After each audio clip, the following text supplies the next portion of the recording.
If you could live green, would you? I'm Nick Fedorov, host of Things Green, where we introduce nuggets of green lifestyle from gardening, upcycling, answering your questions, sustainability, even discussing environmental issues. You can become more confident in making the right decisions for you and your family. So come along as we are Things Green.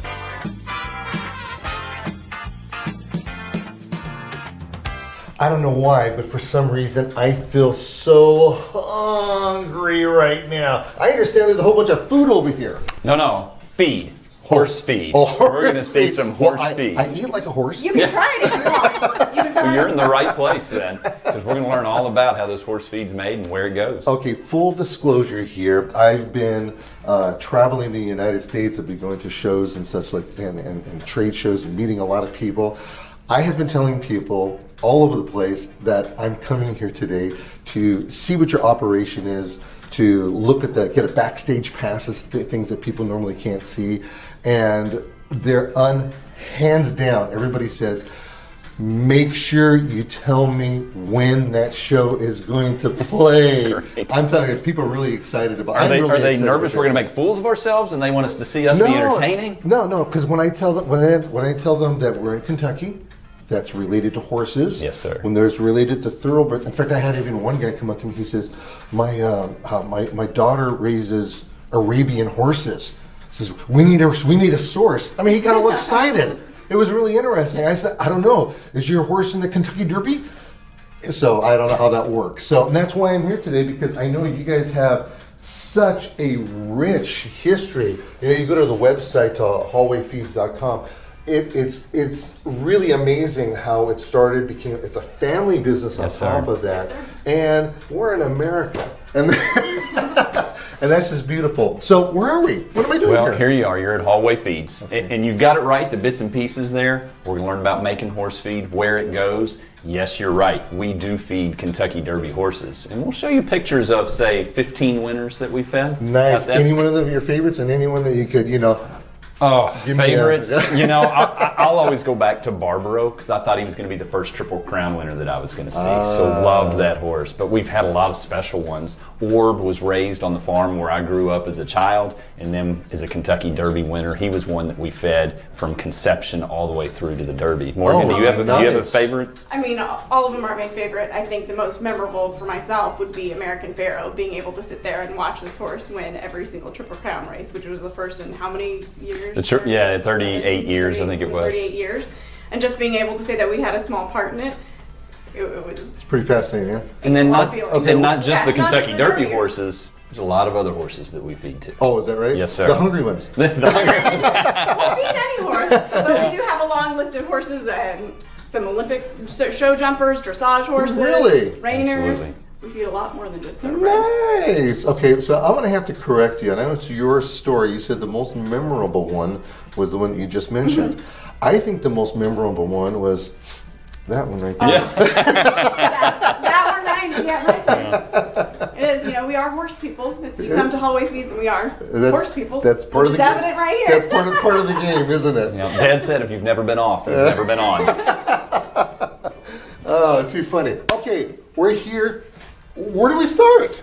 Well, you're in the right place. The first thing I see are these grinding wheels. Well, the millstones, we wore those out. We had to replace them yesterday. Oh, is that right? Yeah, the new ones just got put in. So these stones right here, were they actually used one time? They were, but just not here. Oh, Not okay. at this mill. No. Okay. So where we We've not been are. around that long. Yeah.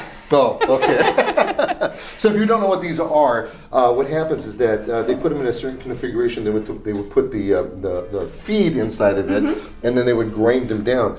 Some people in parts of the country, they still make flour with this kind of technology. Do they still have a water wheel turning the everything? water wheel turning Yeah. and the horse is turning around, Yeah. making sure. But I would imagine you guys are a little bit more advanced. Well, we have advanced beyond having the millstones grind everything up. So we're actually in our second location. Oh. So this is not the original location. So we built this in 1985 and started making feed here in February of 1986. Okay. So we'll be able to show you a little model of what the original mill was like that All right. kind of catapulted them into the Hall family that you mentioned into this stage of the game where it's all about horses and making feed. Very good. But you're right. We've advanced from the millstone to more computing power out here than sent man to the moon. Well, let's see what's going on. Yes, sir. Okay, so we have a door over here. This is a barn door and an office of all things. Very chic. We wouldn't have anything else. I know. I like And we even that. have a few sheiks here, so Look at you that. know, in the industry. Didn't realize I was going to be with a bunch of comedians today. So we've got like a little tiny store. Well, that little retail shop. Okay. These are for odds and ends, for walk-in customers that do want to come and buy, one bag or a truckload at a Is time. this a weather rock? If it's It- wet. yeah, it is. Yeah, if it's gone, it's a tornado. Yeah. One of those. Yeah. You get some if this is missing, and you get some. You're in pretty trouble. good, yeah. No, Very good. that is simply salt. Salt. You have to provide salt to horses, and they lick it up. it's a bit of a toy as well as providing salt. Nice. Yes, sir. Okay, which way are we going? We're going to head straight out here on the dock. Okay, very good. So, loading docks. Yeah, you're at the loading dock. I like to come out here, though, because of the truck scale we have out front. So that's actually kind of where it begins for us to actually get our hands on products. Okay. So that's not a truck that's bringing an ingredient to us right now. Uh-huh. That's actually a truck that's going to be loaded with finished product. But when ingredients come in, those are pallets of finished product right here. So that's our most popular race mix right there, Race 13. And these are kind of on the heavy side. 50 pounds. 50 pounds. Yeah. Okay. Each They're- one's measured up at 50 pounds. It's not by volume. Nope, by weight. By weight. So, that's all regulated consumer, there's consumer regulation standards. They're going to come in, weigh all those bags to make sure that they're at least 50 pounds. They don't mind if we give away extra, Yeah. but it better be at least 50 pounds. Okay, now a really interesting sensation just came up. I was Okay. standing right here. I smelled nothing. I took one step back. All of a sudden, I smell farm, but not the stinky part of farm. No. Yeah. The feed room on the farm. Yeah. What do we got going on? Wow, you're looking at the meat of the operation right here in the production. We got robots stacking feed. We got robots bagging feed. Wow. And really, before we get into this, we need to go to the production office and see the computing power behind all of this. Okay, and look at all that stuff. That is just It's just moving right along. yeah. When it's operating at maximum speed, we can put out almost 18 bags per minute, Nice. just on the one line. So now you're really getting into the heart of it. You can see we're getting big, and we've got the bins up Right, high. look at all those pipes. Yeah, and you got all the things. ingredients up high. That's got to be a really tiny truck in order to fill up whatever's right there. Yeah. How are you? How you doing? Good to meet you too. This is Jared right here. How are you? Who we got here? West. Wes. Hey, Wes. Pleasure. Look, you guys are playing computer games all day, huh? Yes. Nice. So this is why I said we needed to get in here and see all this behind it being bagged. So if we look at this screen up here, this is receiving. So the truck's coming in, it's getting unloaded right now. We follow the lines and see that he's bringing in a version of wheat right now and putting it in the bins directly over our heads. Don't worry, they've been here since 1985. They're not going Okay. anywhere. There's Well, only a few I don't know. 100,000 pounds up You had there. 85. A few years. Top yeah. quick. Yeah. So I want to get outside. So that's how we receive it and put the ingredients away. Okay. And then you pointed at that triangular shaped hopper out there, and that is where the ingredients fall in to start the process of batching and mixing the feed. So it falls into that hopper, the micro ingredients meet up, so the vitamins and minerals that we need to add in extra, drops down underneath the floor. That's Oh, a so it's mixer. mixing it at the same time. Right now it's currently mixing. 4 Okay. tons of horse feed are in that mixer right now, being thrown from side to side. Does it have to stay in there for a certain period of time? 3 to 5 minutes, Oh, depending that's on the not long. product. No, not long at all. No. I mean, So the shakes that I make take longer than that Yeah. sometimes. I guess, yeah. Again, we move it way up in the mill, and then that is a product called Prep 14 that they just finished making and are putting it away. It's for sales prepping horses, anything you need to put weight on. So this time of year in Kentucky, we're very interested in the yearlings getting prepped and looking like the athletes that they're going to be later in life because they're going to the sales. Okay, so there's different feed for different functions. Oh man, there's a feed for gestating brood mares, for lactating brood mares, for weanlings, for yearlings, for breeding stallions, for not breeding stallions, for race horses, for barrel horses. We have to look at what they're doing, how old they are, the body condition we want them to be in. Maybe they're pasture ornaments where we just like to have them outside and we just need to provide the vitamins and minerals to them. So there's lots of little questions that we have to ask horse owners to find just the right feed for their horse. Okay, very good. Yes, sir. Okay, then what happens? We mix it, and if it's what we used to call a sweet feed, you smelled it when you walked in, that molasses in the air. We refer to those as textured feeds now because we try and not make them as sweet as they used to be. Do they literally have molasses in it, or is that just No, the they same? literally have molasses in it. Really? Yeah, we'll be able to show you a screen where it's right after it's sprayed on, and you'll see the difference. If it's a pelleted product, though, horses really like pelleted products. It's all a powder when it's down in the mixer.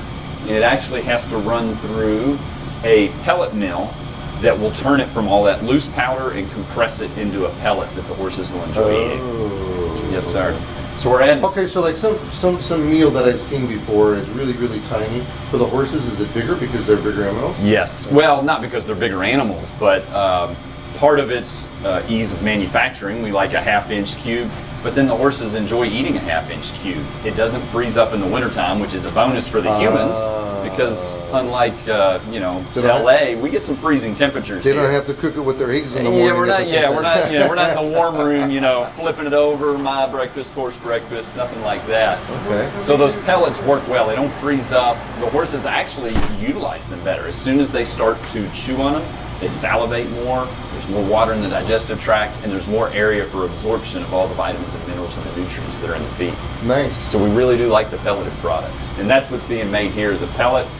So it uses steam to hold it all together. Goes through a pellet mill, which just forces. It's like playing with Play-Doh.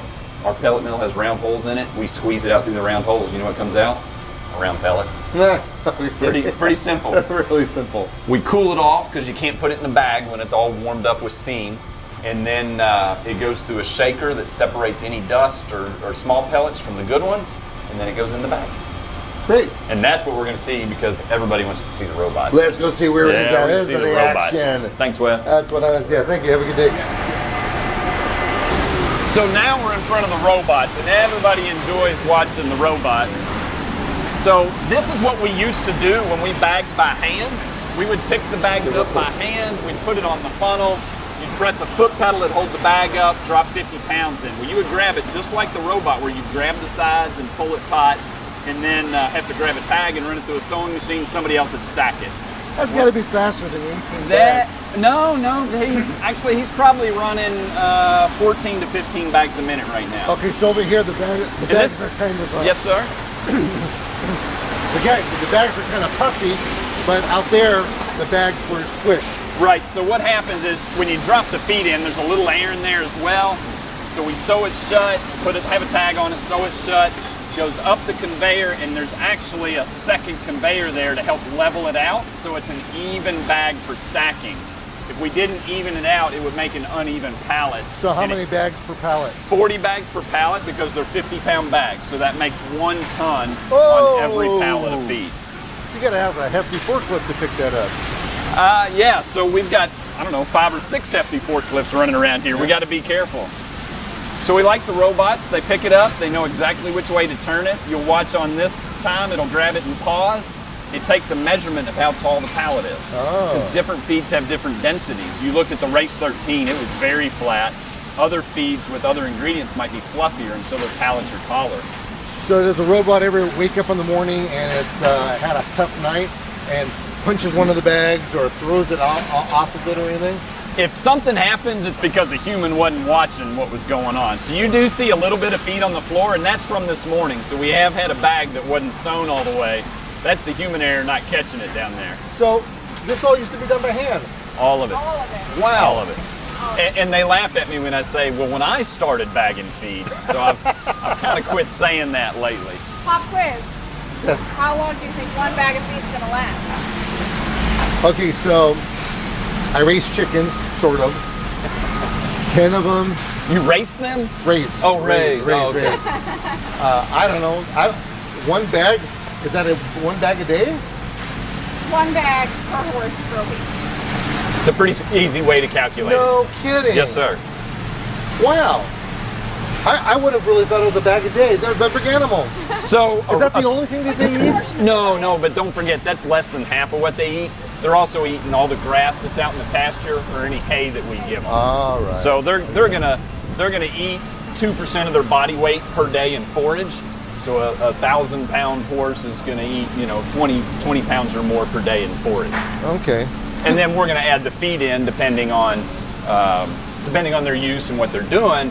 That could be anywhere from a couple pounds of a balancer or up to 16 pounds per day for a racehorse.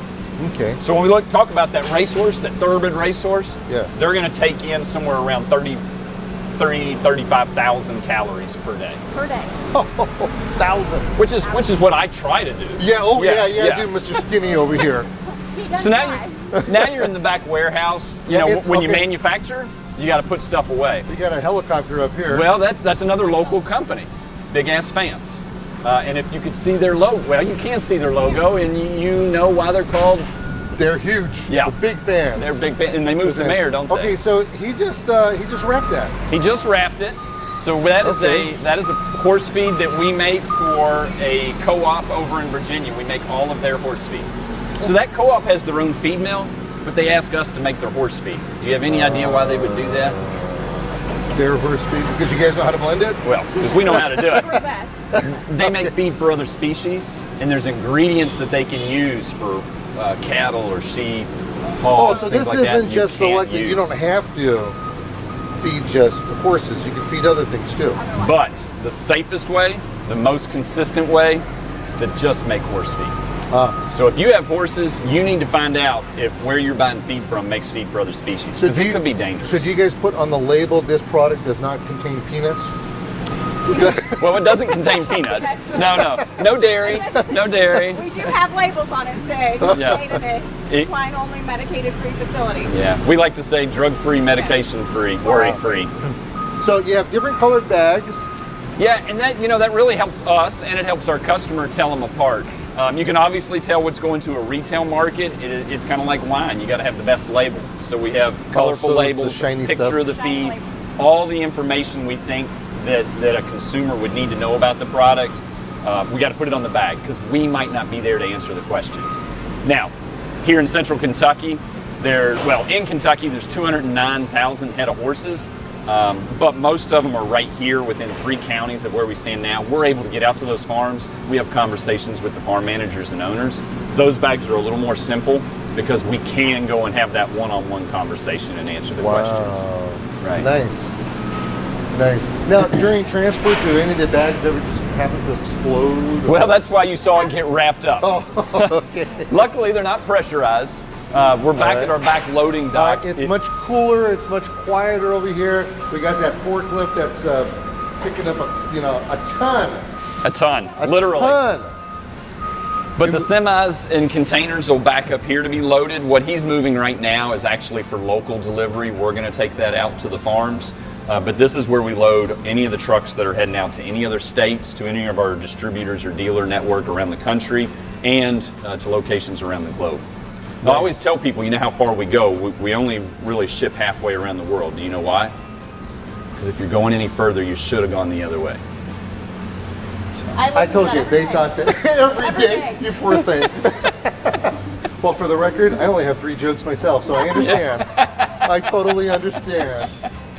Yeah, Okay. so we have a chamber back here for our international shipments, keep them completely separated, and make sure that we take care of them so that Why would they be separated for the Well, we're going to international? handle them in a way. There's a shelf life and an expectation of how they're going to arrive. So if your grandmother left flour sitting out on the counter too long, bugs would come crawling out of it.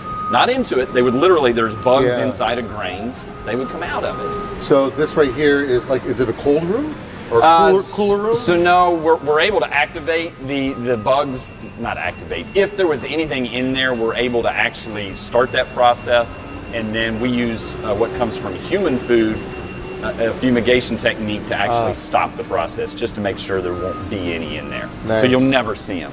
So these are the smallest boxes and the smallest things that I've seen since I got here. Yeah, not feed. These are oils that we actually sell to customers to top off the feed. So if they need a little extra shine in their beard, their coat, need a little extra shine in their coat. Never or wrong. some Nothing wrong calories. with getting a little extra shine. No, absolutely. So Well, this is just amazing. And then, how do you guys keep everything organized. I mean, you got stuff that's way in the corner over there. I'm assuming it's not staying there very long. Not very long at all. So all that feed in that area we just walked through won't exist. I'm very careful with my words. Won't exist in about 10 days. I don't mean it won't be here. Yeah. I don't mean it won't be at the farm. I mean it won't exist. So we walked past. We can go back up and see our guys loading our trucks right now. They they deliver every morning, Monday through Friday. So today's Friday. They're delivering today. They're going to deliver to those exact same farms next Friday. Wow. So the feed that we deliver today will have been fed and gone. So it's just a constant And turnover. even in other states, we've got all of our other states are ordering feed each week to replace and replenish. So you guys are literally across the United States? Yes, sir. If we don't have a major dealer there, we're able to ship the products direct. Oh. And we do that. We've shipped it to from here, we've shipped to 46 different states direct from here, and then an online platform Okay, as well. so Nobody in Hawaii has ordered any yet, so if you know Oh, anybody in Hawaii, that would be I know great. tons of people over I there. know, so Yeah. good horses. We'd really love to do Of that. course. So with the feed itself, when there's a race day, do they feed them something else? Are they, or do they not feed them? Or how does that work? So I tell everybody, horses are like teenagers. They need consistency. So you don't want to mess with their routine very much. They wake the horses up at the same time every day. They exercise at the same time every day. They feed them the same way every day. I see. Now, they'll alter it just a little. So for every pound of hay in the horse's digestive tract, there's going to be about another pound of water that goes along with that. So they might pull just a little bit of hay out of their diet for a couple days leading up, just to lighten that load a little bit, and helps that those few pounds will make a difference. But other than that, nothing's really going to change. They're going to keep that same amount of race 13 every single day. Wow. Yes, sir. Wow, the consistency. That's 35,000 calories. Yeah, 35,000 calories. Yeah. Yeah, I had some chocolate last night. I think that's Yeah. how much I ate. Yeah. Well, and if you're having dark chocolate, you should have some red wine, right? You know, Well, I'm a it's good teetotaler. pairing That's and the problem. See, got so I it. can't. Okay. I don't indulge that way. So you're not enjoying any of the distilleries here in Kentucky. No, just drive right on by and wave, and you know. They're a fun tour, whether you're enjoying it or not. You know, I've never actually done that. I've never That's taken nice. a tour. Never thought about that. Where's But this if at? it was a tea company, I'd be there in a flash. That's for sure. That's for sure. Well, And you know, I'm glad you mentioned it earlier about the family and being here in America. We like to think of our tours as sort of that Made in America kind of show that we give to the public. Mr. Bob, who is the founder of the company, was born in 1930, so he turns 93 this May. happy birthday. And he comes in every day after he gets his work on the farm finished. Good for him. Yes, sir. That's why he's able to live so long. Exactly. He's working away. If you rest, you rust. Well, thank you for opening your doors to me to come over here to see what's what, and I am positive that the people that we let everybody know that the show is coming to them, they're going to be absolutely ecstatic now they know the backstory behind how these horses end up becoming award-winning horses. Much success to you. And Thank if you, they're sir. in Kentucky, they can come take a tour themselves. Is that right? Yeah. They can just come in? Yeah. Yes. Call up. The public. Yeah, call first. Make sure. Nice. Yes, sir. All right. We love giving tours. I always tell people it's more fun to talk about work than it is to do it. So Indeed. come on. Yeah. Thank you very much. Thank you. Thank you, sir.